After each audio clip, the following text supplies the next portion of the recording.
and break it down. So I want to see my HDL, my LDL, my triglycerides, the ratio, as well as my total cholesterol. Okay, so the last time we looked at my cholesterol, we saw that.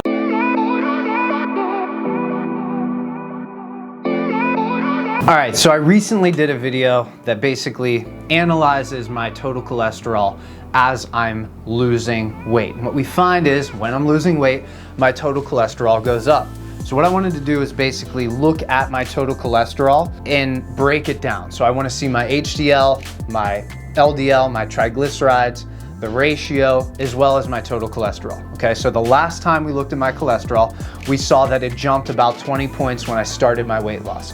So I am still losing weight right now. Okay, my weight has not stabilized. I'm still losing weight. So we're gonna take a look at my cholesterol as I'm losing weight. Okay, so what I wanna see is a total cholesterol below 200. I wanna see HDL nice and high, triglycerides nice and low, and LDL under 100. That's considered ideal. If you see the opposite of all of that, that's dyslipidemia, that's when you can run into some cardiovascular issues. There's people that believe cholesterol doesn't mean anything at all.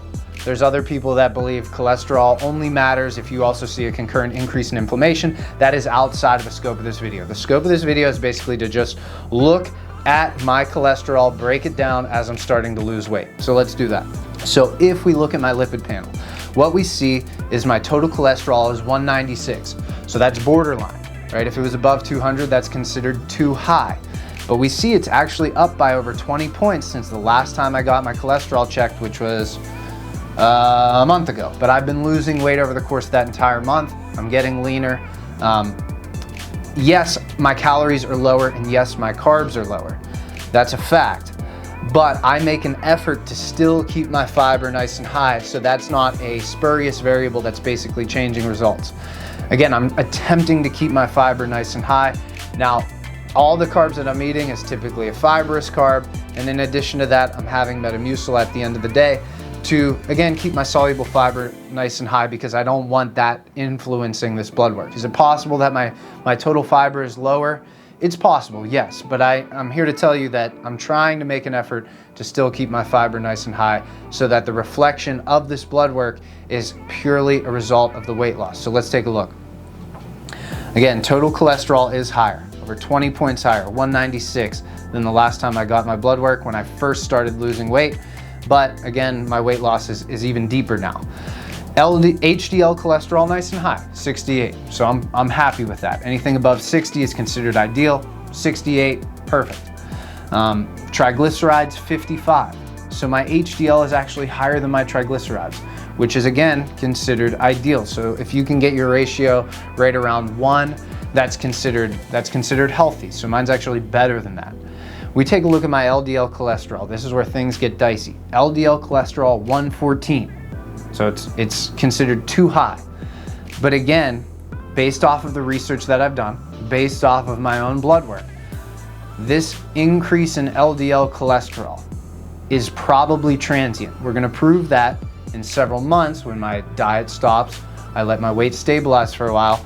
We're gonna take a look at that LDL cholesterol. We're gonna see where it's at. And I would not be surprised if I did an additional breakdown on this LDL cholesterol if it was the less dangerous type, if it was the big buoyant LDL cholesterol and not the small dense particles. And again, that's kind of outside of the scope of this video, but basically you can break down your LDL cholesterol in a way that you can see how dangerous that LDL cholesterol is to your actual endothelial lining and therefore your heart health. So LDL cholesterol is up, but I believe that is transient, and I believe that is normal when somebody who is in a low-calorie diet is starting to see some weight loss. But what is this channel about? Okay, this channel is all about making you a more complete beast. So what I believe is that everything starts with your physical performance.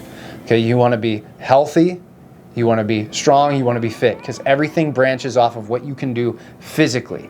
If you're a fat sloth, you're not going to feel as well, you're not going to be as clear, you're not going to be able to get as much done throughout the day. So first thing you can control is your fitness.